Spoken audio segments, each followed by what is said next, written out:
안녕하세요, 박병입니다. 네. 자, 지난 시간에 이어서 107페이지 볼 차례죠? 107페이지.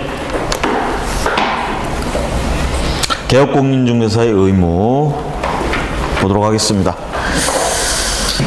아, 이게 샌드위치 데이라고 뭐 해가지고 다들 어디 여행들 가시고 하셨나 본데. 놀 땐 노는 것도 좋겠지요. 자, 우리는 그동안에 또 열심히 공부합시다. 네? 즐거운 마음으로. 자, 개업공인중개사의 의무. 자, 요 차트에서 이제 얘기하는 건 그동안에 이제 앞에는 이제 개업공인중개사가 돼서 일을 하기 위한 이런저런 세팅 작업이었습니다. 이제 의무부터 이제 일을 하면서 지켜야 될 것들. 제일 처음에 나오는 게 이제 기본 윤리고요. 그 다음에 이제 중개하면서 가장 핵심적인 것이 거래 계약 완성시키는 겁니다. 그렇죠? 거래 계약서 작성하는 거하고, 그러면서 그걸 하기 위해서 뭐예요? 중개 대상물 확인 설명 같은 거 해야 되겠죠? 그래서 핵심 내용은, 의무 중에 핵심 내용은 거래 계약서 어떻게 하는 거 하고, 중개 대상물 설명, 요 부분입니다. 요 부분이 핵심이고, 그 다음에 거래 사고가 터졌을 때 이런 부분에 대해서 손해배상 이런 것들 문제가 될 수 있겠죠? 그래서 한꺼번에 이런 거를 배상을 하기 어려우니까 보험이나 이런 데 가입돼 있어야 되겠다라는 얘기입니다. 그래서 손해배상, 보증 책임하는 거, 업무 보증 이거 하고, 그 다음에 이제 권고사항으로 우리가 계약금 등 반환 채무 이런 것들 있죠? 이런 거 보증을 할 수 있고요. 그 다음에 이 의무의 끝에 가보면 이제 뭐가 나오죠? 개업공인중개사, 소속공인중개사 등이 하지 말아야 될지 금지 의무 이렇게 나오고 있습니다. 그 다음에 앞에서 우리가 개설 등록하기 위해서는 교육을 받아야 된다고 그랬죠? 교육. 그 교육에 관한 얘기가 개업공인중개사의 의무에서 나오고 있습니다. 자, 개설 등록할 때도 실무교육, 그 다음 보조는 직무교육, 그 다음에 그걸로 끝나는 게 이제 아니라고 그랬죠? 연수교육이라고 해가지고 또 있다고 그랬습니다. 그렇죠? 저도 올해 연수교육 받아야 돼, 또, 지금.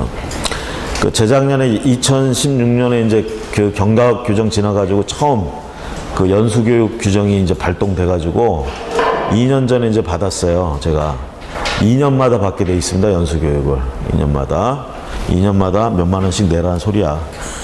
2년마다. 그래가지고 요번에 또 받으라고 통지가 왔습니다.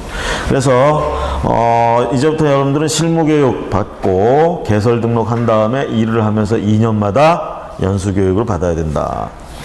아시겠죠? 이게 우리의 의무가 되겠습니다. 그러니까 의무는 크게 이제 뭐야? 거래하는 속에서 나오는 거 의무, 계약서 작성이라든가 중개 대상물에 대한 설명 같은 거, 그 다음에 그거에 대해서 업무 보증, 그렇죠? 이런 의무가 있고, 그 다음에 우리가 거래 질서나 이런 것들을 우리가 흐트리면 안 되겠죠? 그래서 금지 의무, 그 다음에 교육을 받아야 될 의무.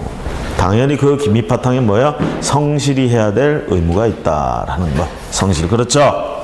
그러면서 업무상 비밀. 우리는 비밀을 많이 알게 됩니다.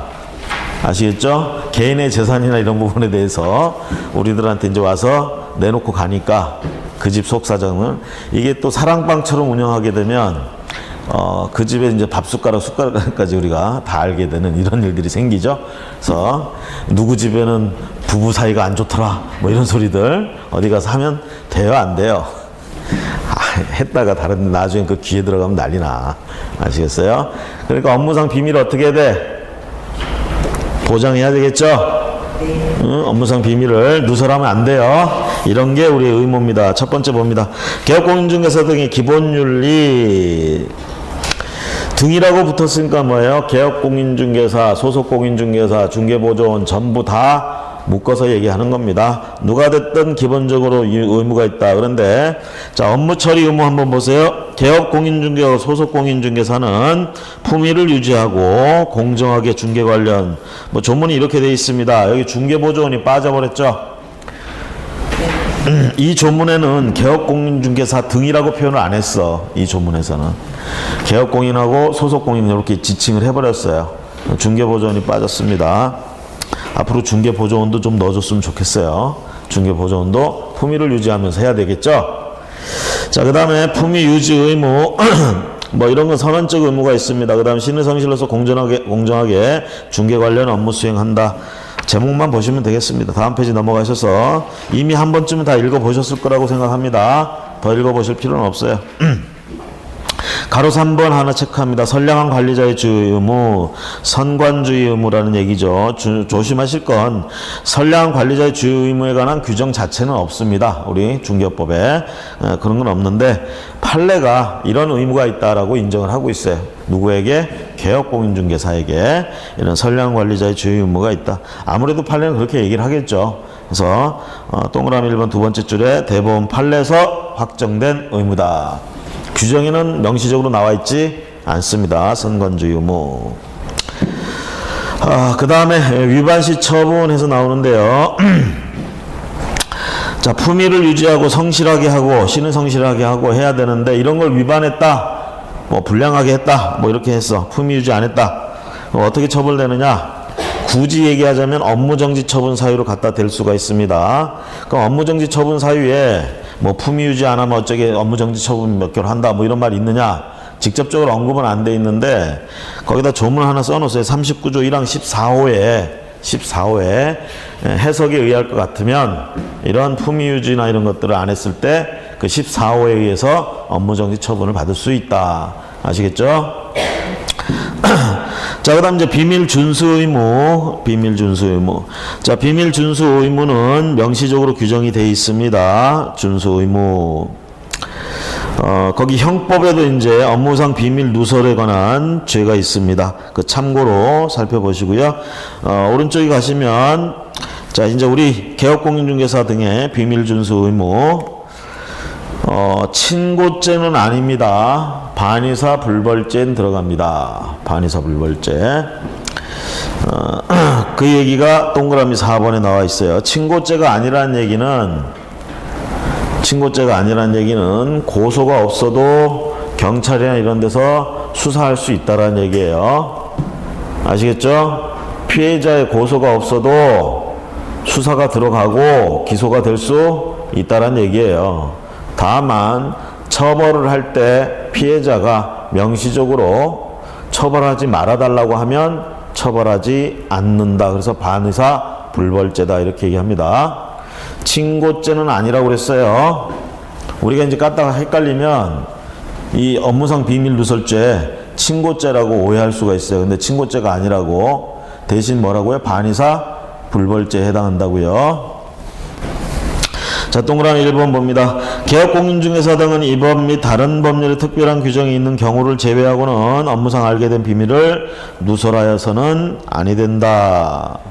업무를 떠난 후에도 같다. 그래서 비밀 누설은요, 현직에 있을 때뿐만이 아니라 폐업을 하고 관뒀을 때도 마찬가지로 그때 알게 된 업무상 비밀은 누설해서는 안 된다 이거죠. 그 다음에 동그라미 2번에 보시면 개업공인중개사 등이라고 얘기했죠. 그러니까 뭐 어떻게 되는 거야? 관련된 사람들 전부 다 이 업에 있는 그러니까 중개보조원까지 전부 다. 그 다음에 동그라미 3번 비밀 누설로 인해서 만약에 손해가 발생했다. 그러면 손해배상 책임은 당연히 져야 되겠죠. 비밀 누설해가지고 피해자한테 손해가 발생을 했어. 그러면 이건 손해배상이에요. 일단 죄를 묻는 건 둘째치고 손해가 발생했으면 손해배상을 해야 돼. 그럼 이 손해배상을 하는데 이게 뭐 몇 천만 원씩 된다 이렇게 되면 결국은 이것도 우리가 업무상 보증 설정해 놓은 걸로 보상을 하거나. 자, 그 다음에 1년 이하 징역 1천만 원 이하 벌금. 그 다음에 다만 피해자의 뭐라고 돼 있어요? 명시한 의사에 반하여 벌하지 아니한다 이렇게 써져 있죠. 그래서 우리가 반의사 불벌죄라고 얘기하는 거예요. 피해자의 명시한 의사에 반하여 벌하지 않는다. 피해자가 명시를 했어. 처벌하지 말아주세요 라고 했는데도 처벌하면 안 된다는 얘기입니다. 그렇죠? 동그라미 4번에 친고죄는 아니고 반의사 불벌죄라는 얘기를 하고 있으니까 참고하시고요.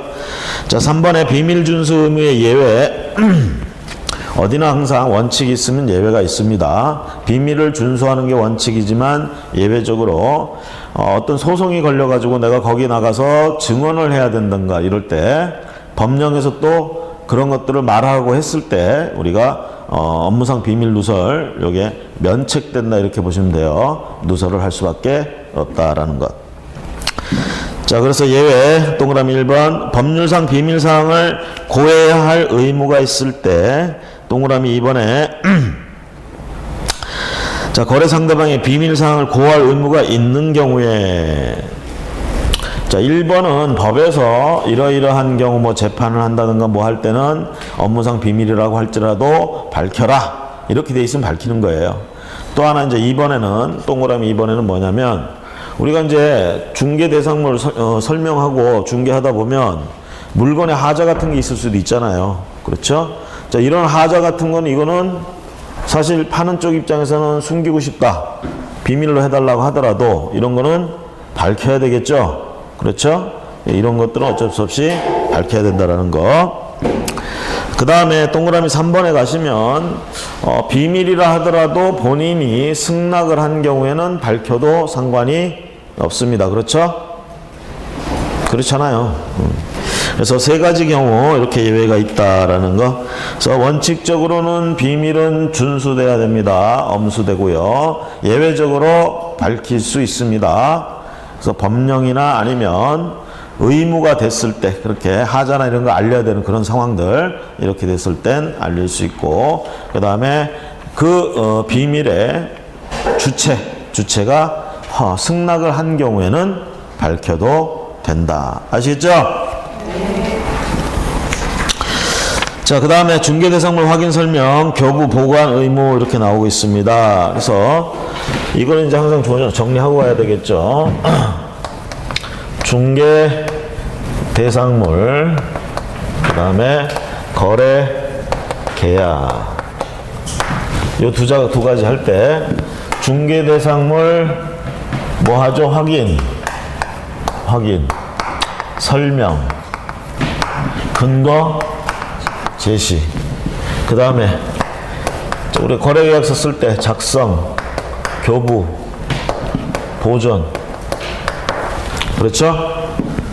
요거 3년, 요거 5년. 그 다음에 또 뭐 있어요? 서명, 날인. 요 세 가지 의무 나오잖아. 거래계약서는 확인 설명 있다는 건 없죠?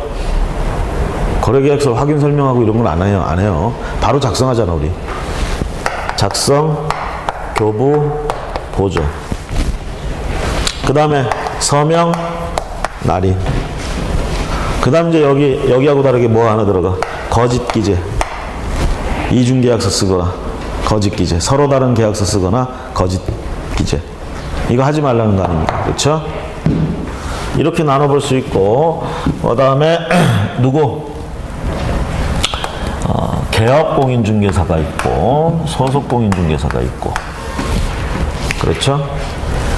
자, 일단 소속공인중개사는 어떤 의무? 요거 없죠? 작성, 교부, 보존은 누가 의무가 있어? 얘한테 있어요. 얘한테 있고 얘한테는 없어. 그 다음에 거래계약서도 마찬가지예요. 작성, 교부, 보존 의무는 누구한테 있어? 개업공인한테 있고 얘한테는 없어요. 의무가 없다 뿐이지 하지 못한다는 아니야. 해도 상관은 없어. 근데 해야 될 의무는 없어요. 소속공인중개사한테. 아시겠죠? 그래, 혹시 안 해도 얘는 상관이 없어요. 작성 교부를. 얘가 문제가 되는 거지. 얘가 의무가 있으니까. 그렇죠? 자, 나머지는 전부 의무가 있습니다. 얘도. 얘는 전부 다 의무고 얘는 요거는 의무가 아니야. 나머지는 의무야. 됐습니까? 그쵸? 그럼 먼저 보세요. 중개대상물 확인 설명, 근거자료 제시, 개업공인중개사 해야죠? 안 했어. 이거 뭐예요? 과태료죠? 우리가 보통 이런 거 서류상에 뭐 이런 거 잘 안 하면 대개는 업무정지 처분이나 이런 게 나올 수 있어요. 근데 요거는 과태료야. 특이하게 500만 원 이하의 과태료. 근데 저 중개 행위를 소속 공인중개사가 하면서, 그러면 소속 공인중개사 자기가 한 건 자기가 확인 설명을 해야 될 의무가 있겠죠. 그걸 안 했어. 그럼 뭐 얘는 의무잖아. 안 했어. 얘는 할 수 있는 게 이거야. 자격정지. 그렇죠? 한마디로 얘기하면 여기 위반하면 전부 자격정지 처분. 기본적으로. 자, 그 다음에 작성교부는 누구만 할 수 있다고 그랬어? 얘만 할 수 있다고 그랬죠?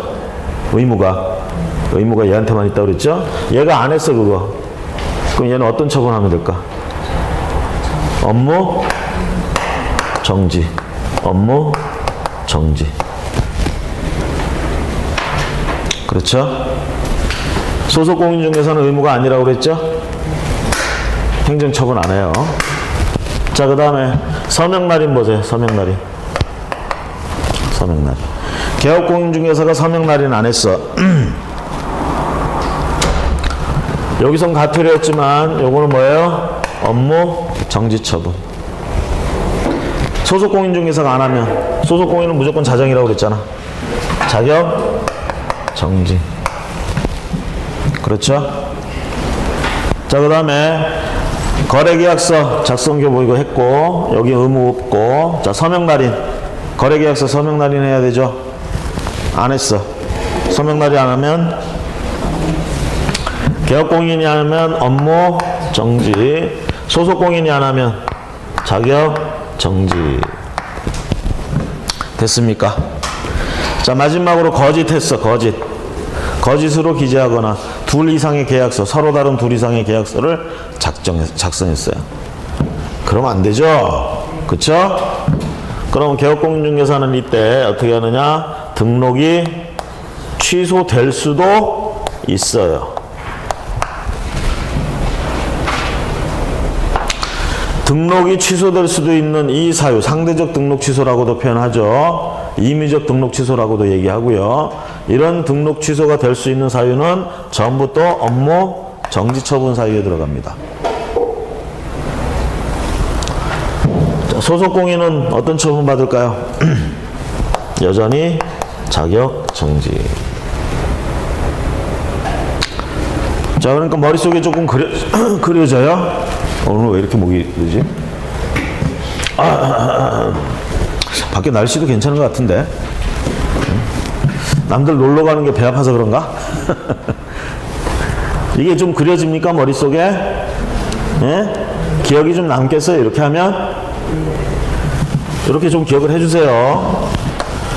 중개대상물과 관련돼서 행위는 이렇게 세 가지 나와요. 거래계약서와 관계돼서 행위가 이렇게 세 가지 나오고요.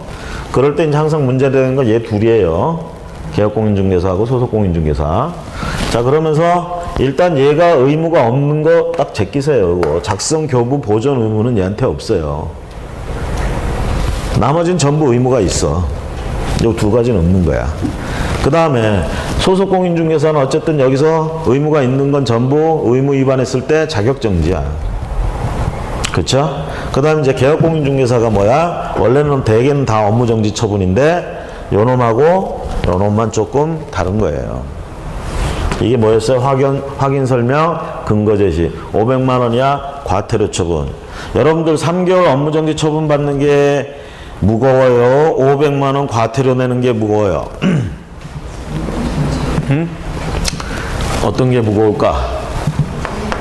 3개월 일 못하는 게 무거울까? 500만 원 내는 게 무거울까? 3개월 일 못하는 게 무겁겠죠.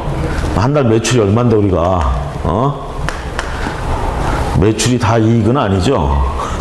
여러분들 생각해보세요. 한 달 내내 아무것도 못하다가 3억짜리 아파트 거래계약서 한번 썼어. 그럼 매출이 3억이야. 매출이 3억이야. 아유, 허무해. 매출이 3억이야. 그래서 항상 매출 같은 건 필요 없습니다, 우린. 순수익이 중요한 거예요, 순수익이. 그래서 업무정지 3개월 당하면 3개월 동안 되게 이제 일 잘하시는 분들은 3개월 동안 큰 타격입니다. 500만 원은 뭐 일도 아니야. 쉽게 얘기하면 그분들은. 근데 이제 일이 잘 안 되시는 분들한테는 업무 정지 처분이 차라리 나을 수 있어. 그 참의 시기에. 자, 어쨌든 이거 뭐라고요? 과태료 처분이라고요. 아시겠죠? 그 다음에 거짓 이런 거는 좀 무거운 거예요, 좀. 그래서 등록 취소 가능 이렇게 되는 거야. 근데 이제 등록 취소 가능한 사유는 또 전부 다 업무 정지 처분 사유이기도 해요. 그래서 요거는 이제 결국 뭐예요? 등록관청에서 할 재량이죠. 그렇죠? 자, 이렇게 좀 정리해 주세요. 109페이지, 110페이지부터 몇 페이지 동안에 계속 나오는 얘기는 정리하면 이 얘기입니다. 이 얘기. 자, 110페이지 교재 봅니다. 중개대상물 확인 설명 및 교부 보관 의무, 확인 설명 의무. 자, 확인 설명 취지 같은 건 뭐 여러분들이 한번 읽어보셨을 거고, 동그라미 5번 가보세요. 확인 설명 의무를 위반하게 되면 개업공인중개사는 500만 원 이하 과태료, 소속공인중개사는 뭐 자격정지 처분. 칠판에서 표로 다 정리가 됐고요. 가로 2번 확인 설명의 상대방 및 방법. 자, 누구한테 설명을 해야 하는, 확인하고 설명하느냐? 권리를 취득하고자 하는 의뢰인으로서 이렇게 되어 있습니다. 누구한테 설명해야 돼? 권리를 취득하고자 하는 사람들. 그 물건 소유권자한테 백날 설명을 할 소용이 없습니다. 진짜 설명 의무는 누구한테 있는 거야? 누구한테 해야 돼? 그걸 살려는 사람 또는 임차인으로 들어가려는 사람, 이런 사람들이 권리를 취득하려는 사람들이잖아. 그렇죠? 이런 사람들한테 세 번째 줄, 언제 확인 설명은 언제까지 해야 되느냐? 근거 자료 제시는 언제까지 해야 되느냐? 완성되기 전까지. 자, 설명 확인 언제까지 한다? 완성되기 전까지. 자, 그 다음에 동그라미 2번에 가보시면 중개가 완성되기 전, 자, 그래서 세 번째 줄에 권리를 취득하고자 하는 중개 의뢰인에게 성실하게 어쩌고저쩌고 설명을 해야 됩니다. 요거 위반하면 앞에서도 나왔지만 500만 원 이하 과태료. 자, 그 다음에 동그라미 3번에 가보시면 근거 자료는 대상물에 대한 각종 공부 요딴 거 얘기합니다.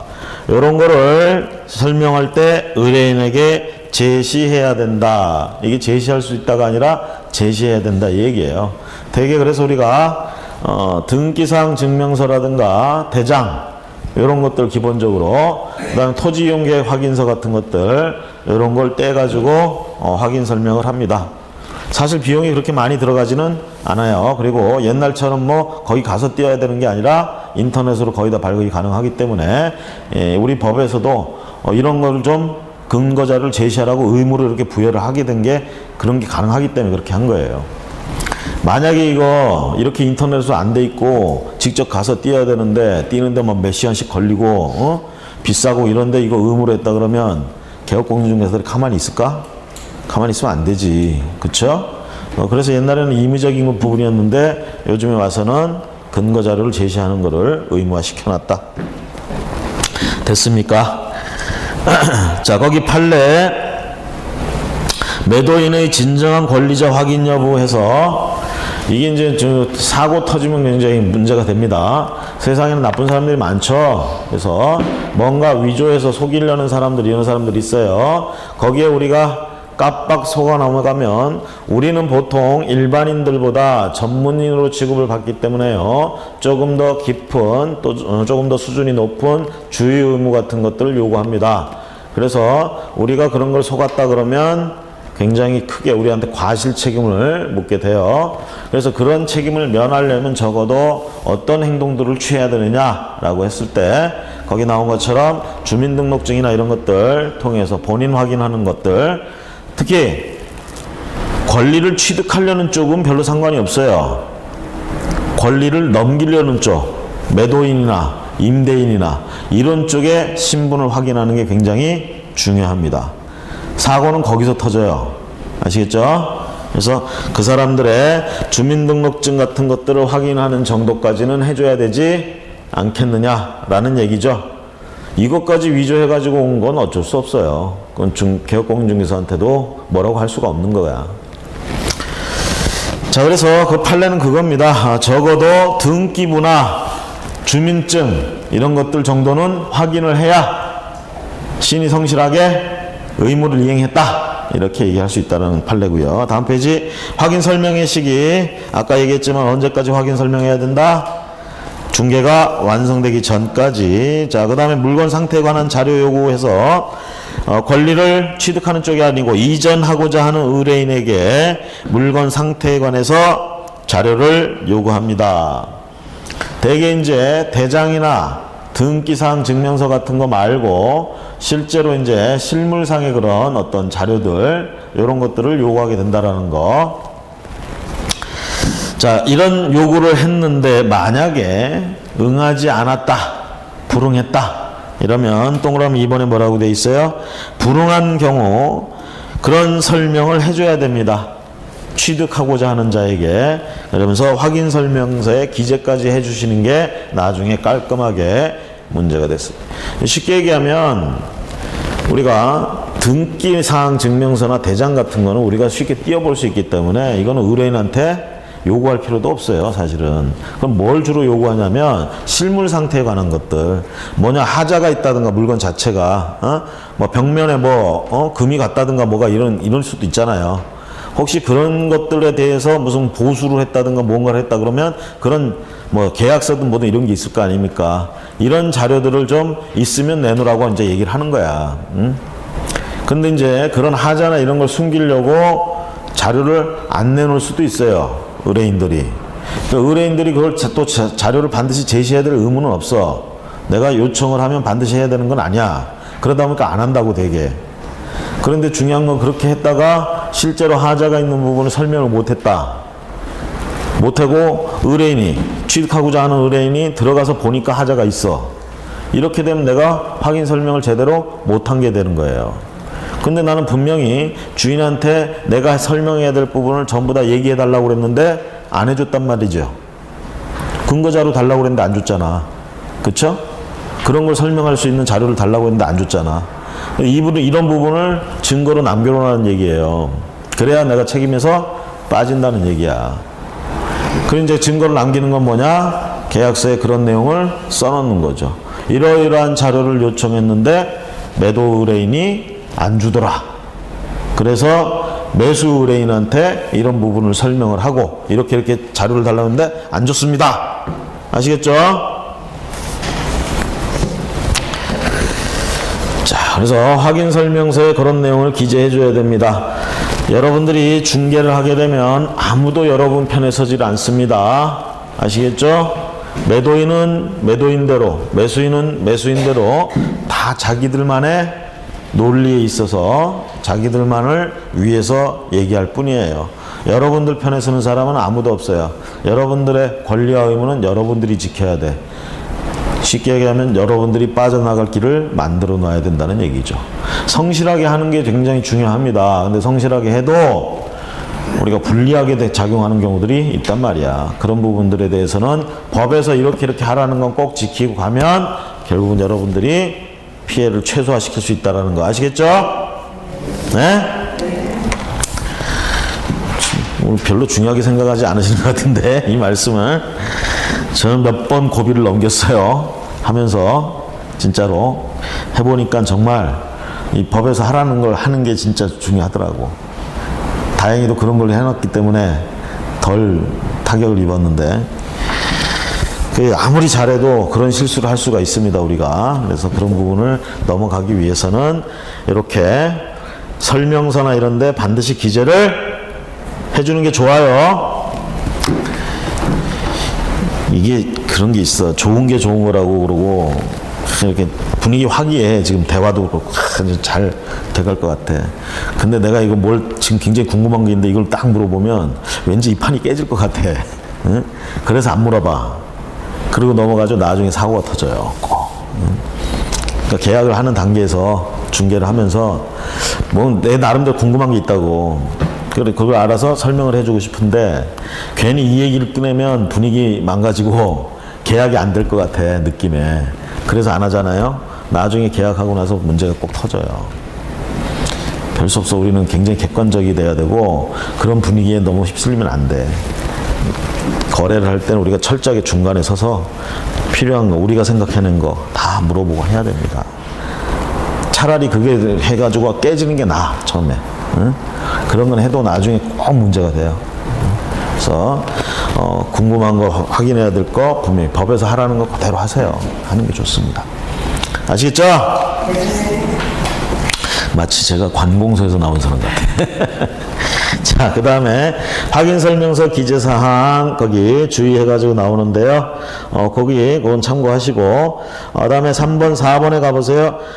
동그라미 4번. 중개의뢰인이 자료를 제출했다 하더라도 개업공정에는 다시 물건 상태 등에 대해 직접 확인하고 설명하여 하여야 손해배상 책임을 면할 수 있다.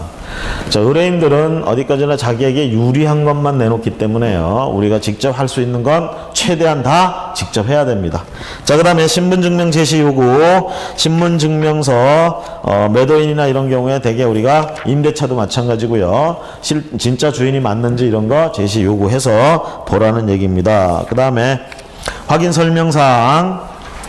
어떤 내용들을 확인 설명해야 되느냐?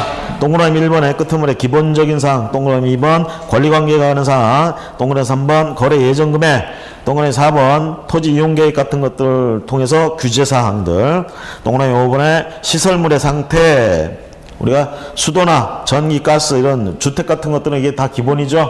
이런 것들. 그 다음에 벽면 도배 상태. 주거용은 이런 벽면 도배가 이제 중요한 문제가 됩니다. 근데 토지 같은 거는 이런 건 문제가 안 되죠. 중개대상물 확인 설명 이런 난이 없어. 그 다음 이제 환경 조건 같은 거. 그 다음에 입지 조건. 그 다음에 9번에 조세의 종류 및 세율 이렇게 되어 있습니다. 부담해야 되는 조세의 종류 및 세율. 자, 이게 이제 기본적으로 확인 설명서에 들어가야 되는 내용인데, 확인 설명서는 4종류 형태가 있습니다. 주거용, 비주거용, 토지, 그 다음에 임목, 재단 그런 것들이 있습니다. 자, 이렇게 있을 때 그 9가지 내용이 다 들어간 게 대개 주거용이에요. 나머지 대상문 확인 설명서는 거기서 이제 필요 없는 거 몇 가지 항목들은 빠졌다. 이렇게 보시고, 시험 문제 간혹 가다가 요거 서로 비교해 가지고 빠진 항목 요런 게 나올 수가 있으니까 그걸 우리가 체크해 두셔야 되고, 그 밑에 참고해 가지고 나오는데, 앞에서 우리가 중개계약서, 자, 전속 중개계약을 했을 때는 어떻게 전속 중개계약서를 반드시 작성해야 되죠? 그렇죠. 그렇죠. 그럴 때 전속 중개계약서를 반드시 작성을 하고 거기에 또 기재를 해야 될 사항들, 공개, 전속 중개계약을 하면 또 거래정보망이나 일간신문의 정보를 공개해야 되죠. 그래서 공개해야 될 사항이 나와 있습니다. 거기 이거하고 중개대상물 확인 설명해야 될 사항하고 서로 비교를 해서 나오는 거 안 나오는 거 다른 거 체크해야 되겠죠. 지난번에 했죠? 또 해드려? 뭐 또 해드릴 필요는 없을 것 같아요. 여러분들이 다 했을 것 같고, 또 처음 듣는 분 계시니까 표시만 하고 갑시다. 자, 전속중개계약서 공개사항에 동그라미 3번에 오수, 폐수, 쓰레기 처리 시설 등의 상태 보이시죠? 그 줄치고요. 동그라미 4번에 두 번째 줄 지형이란 말이 있어요. 지형 줄치고, 동그라미 5번에 다만 각 권리자의 주소, 성명, 인적사항에 관한 정보는 공개해서는 아니 된다. 이거 줄치시고요. 동그라미 6번 넘어가 7번 공시지가, 다만 임대차의 중개대상물 경우에는 공시지가를 공개하지 아니할 수 있다까지 줄치세요. 이게 오른쪽에 확인설명사항하고는 다른 내용입니다. 또 확인설명사항에 가보시면 동그라미 1번에 첫 줄에 지번이라고 보이시죠? 지번. 그 다음에 동그라미 3번에 중개보수 및 실비의 금액과 그 산출 내역 줄치고, 그 다음에 동그라미 4번 토지 이용 계획 줄치고요. 그 다음에 동그라미 9번에 가보시면 중개대상물에 대한 권리를 취득함에 따라 부담해야 할 조세의 종류 및 세율, 이렇게 각각 서로 표현이 다르거나 없는 내용들입니다. 아시겠죠? 그거 체크해서 보시고, 자, 그 다음 113페이지 가봅니다. 확인설명서 작성 의무. 확인설명서 작성 의무. 확인 설명만 하면 되는 게 아닙니다. 작성까지 해줘야 되죠. 작성. 이건 누구한테 있다고 의무가? 개업공인중개사의 의무. 첫 줄에 뭐라고 되어 있어요? 개업공인중개사는 의무이지만 소속공인중개사는 의무가 아니다. 그래서 소속공인중개사는 의무가 아니니까 해도 되고 안 해도 되고, 작성을 해도 되고 안 해도 되고, 그렇죠? 다만 작성할 수 있을 뿐이다 이렇게 해놨잖아요. 지금 거래계약서 작성과 마찬가지로 중개보조원이 작성하는 경우 대여행위로 처벌받을 수 있습니다. 중개보조원은 이거 작성하면 안 되죠. 작성하지 않아야 될 의무가 있어요. 얘는. 자, 그 다음에 동그라미 2번. 언제 확인설명서는 작성하느냐? 거래계약서를 작성하는 때. 자, 확인설명은 언제까지 해? 확인설명은 언제까지 해? 중개가 완성될 때까지. 그 다음에 작성은 언제까지 해? 언제 해? 거래계약서 작성하면서 같이 합니다. 아시겠죠? 자, 그 다음에 서명 및 날인. 누구에게? 개업공인중개사는 서명 및 날인. 자, 이게 법인일 땐 어떻게? 대표자, 분사무소는 책임자, 서명 날인 의무. 그 다음에 동그라미 2번. 그 중개행위를 한 소속공인중개사도 서명 날인 의무가 있죠. 만약에 어떤 중개대상물에 대해서 개업공인중개사만 관여해서 중개를 했어. 소속공인중개사는 그거하고 전혀 관여가 안 됐어. 서명 날인을 해야 될 의무가 없습니다. 소속은 자기가 관여가 됐으면 해야 돼요. 이에 반해서 소속공인중개사가 주도해가지고 한 거, 개업공인중개사는 서명 날인 합니까? 안 해도 됩니까? 반드시 해야 돼요. 소속공인이 한 것도 개업공인을 해야 됩니다. 개업공인 대표자, 책임자는 언제나 한다. 자, 소속공인이 해야 되는데 안 했어요. 동그라미 3번. 개업이 안 하면 업무정지, 소속이 안 하면 자격정지, 중개보조원이 안 하면 서명 날인할 의무가 자체가 없죠. 그 다음에 교부 및 보관. 중개대상물 확인 설명서는 몇 년? 3년. 전속중개계약서 몇 년? 전속중개계약서. 전속중개계약서 보존 안 해요? 전속중개계약을 하게 되면 반드시 작성하라고 그랬잖아. 작성하면 또 보존해야지. 3년. 거래계약서만 5년이야. 거래계약서만. 됐죠? 자, 넘어가셔서 자, 보관 3년. 요거 보관 누구한테 의무가 있어요? 보관 의무 얘한테만 있죠? 업무 정지 처분 떨어질 수 있습니다. 자, 그 다음에 관련된 판례들 다 읽어보셨어요? 관련된 판례 안 읽어보셨어요? 이제 읽어보면 되지 뭐. 꼭 읽어보세요. 따로 설명 안 합니다. 넘어가시고요. 거래계약서 작성 의무. 첫 시간들이라 너무 힘들어 하시는 것 같은데 거래계약서 작성 의무까지 봅시다. 아예. 자, 거래계약서는 이제 뭘 얘기하는지 아시죠? 이거 생각하시면 돼요. 거래계약서, 매매계약서일 수도 있고 임대차 계약서일 수도 있고 뭐 교환계약서, 이런 거래에 관계된 계약서잖아. 자, 보존기간 몇 년? 5년. 작성 교부 의무 누구? 작성 교부 보존 전부 누구? 개업공인중개사.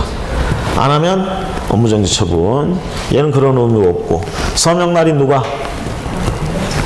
얘는 자기가 한 거 관련된 거. 그렇죠? 얘는 자기가 안 했더라도 다 해야 되고, 여기는 업무정지, 여기는 자격정지. 그렇죠? 그 다음에 거짓으로 하면 안 되고요. 둘 이상 서로 다른 계약서 작성해도 안 되고요. 그럴 때 이게 조금 세다는 거. 등록 취소가 가능하다. 항상 그래서 여러분들 머릿속에 임의적 등록 취소 그러면 업무정지 처분 이코르 업무정지 처분, 이거 항상 공식처럼 이렇게 연결을 해주세요. 이거 얘기 나오면 자동으로 업무정지 처분도 돼 라고 생각하시게끔. 아시겠죠? 여기에 해당되는 사항은 전부 업무정지 처분 사유이기도 해요. 자, 그 다음에 얘는 자격정지. 자, 그래서 114페이지부터 115페이지, 116페이지까지는 따로 뭐 정리 안 하겠습니다. 저걸로 정리하시면 되겠고, 다만 거래계약서 자체는요, 법정 서식이 있나요? 거래계약서. 권장 서식은 있을 수 있어요. 매매계약서 같은 거 법정 서식 없어요, 사실은. 당사자들이 그냥 하나 만들어서 써도 상관없어. 하지만 앞에서 봤던 중개대상물 확인 설명서는 법정 서식이 있는 거예요. 그러니까 우리가 뭐 항목을 외우고 그러는 거야, 그 사항을. 그게 법정 서식이 아니면 그런 거 외울 필요도 없어요. 아시겠죠? 자, 그랬을 때 법정 서식입니다. 중개대상물 확인 설명서는 국토교통부 장관, 즉 시행규칙으로 만들어 놓은 거 반드시 사용해야 됩니다. 이에 반해서 거래계약서는 의무적이에요. 권고입니다, 권고. 그래서 권장할 수 있어요. 국토교통부 장관이 만들어 놓고 협회에다가 권장할 수 있고요. 써도 되고 안 써도 되고. 다만 그래서 115페이지 거기 가로 1번에 동그라미 2번. 자, 서식은 의무적인데 이 서식이 뭐가 됐든 간에 반드시 들어가줘야 되는 내용. 필요적 기재사항, 기획부터 지획까지. 이거 외우려고 하지 마시고요. 한번 생각을 해보세요. 이런 내용이 빠지면 이게 계약서가 되겠나 싶은 거 한번 생각해봐. 계약 당사자 인적사항 빠지면 돼야 안 돼요? 물건 뭘 거래했는지 표시해야 되죠. 당연히 언제 계약했는지 날짜 중요합니다. 굉장히. 이 날짜는 이 법률행위 하는 데 있어서 날짜 굉장히 중요해요. 특히 부동산 거래 신고하려면 계약일로부터 60일 안에 하고 뭐 이런 것들 있잖아. 그런 기산일이 되기 때문에 이 날짜가 굉장히 중요합니다. 반드시 써줘야 되는 거야. 그렇죠? 여러분들 또 권리의 소멸시효나 취득시효 다 이런 거 있잖아요. 이런 날짜들이 있기 때문에 굉장히 중요한 거예요. 그 다음에 당연히 얼마에 사고 파는 건지 들어가야지, 금액. 그 다음에 금액을 갖다가 나눠서 내기로 했다. 그러면 계약금이라든가 지불 날짜라든가 당연히 따라 붙는 거죠. 이런 거 만약에 서면으로 작성을 안 해놓으면 어떻게 될까? 구두로는 약속을 했어. 사실은 민법상으로 여러분들 치면 어떻게 됩니까? 낙성 불료식 계약이잖아. 그쵸? 낙성 불료식이니까 의사합치만 되면 계약은 성립해요. 응? 그런데 왜 자꾸 그렇게 서면을 작성하게 하는 거야? 그치? 나중에 가서 딴소리 할까봐. 그리고 이게 딴소리를 하려고 일부러 그래서 그런 게 아니라 인간의 이 기억력이라는 건 한계가 있어요. 응? 자기가 보고 자기가 원하는 것만 기억할 수도 있어. 그렇기 때문에 서로 다른 기억이 돼버릴 수도 있다고. 계약을 한 당사자가. 이렇게 되면 이제 분쟁이 생기고 난리가 나잖아. 그래서 애지간하면 서면을 작성하라는 거예요. 자, 그랬을 때 거기 있는 것들은 여러분들 따로 설명을 안 해도 보면 반드시 기재가 돼야 될 내용입니다. 거래계약서는 법정 서식이 있다고요, 없다고요? 거래계약서 법정 서식이 있다, 없다? 없습니다. 권장 서식은 있을 수 있어요. 자, 법정 서식이 없지만 어떤 서식을 하건 어떻게 쓰건 간에 거기 나와 있는 내용은 반드시 기재를 해줘야 된다. 됐죠? 특히 그 이응번에 중개대상물 확인 설명서 교부일자 반드시 써줘야 됩니다. 중개대상물 확인 설명서 교부일자 반드시 써줘야 된다라는 거. 자, 나머지는 칠판에서 정리한 거, 도장 찍고 뭐 하는 거 이걸로 가름하겠습니다. 잠시 쉬었다가 117페이지 손해배상 책임과 업무보증 설정 의무 보도록 하겠습니다.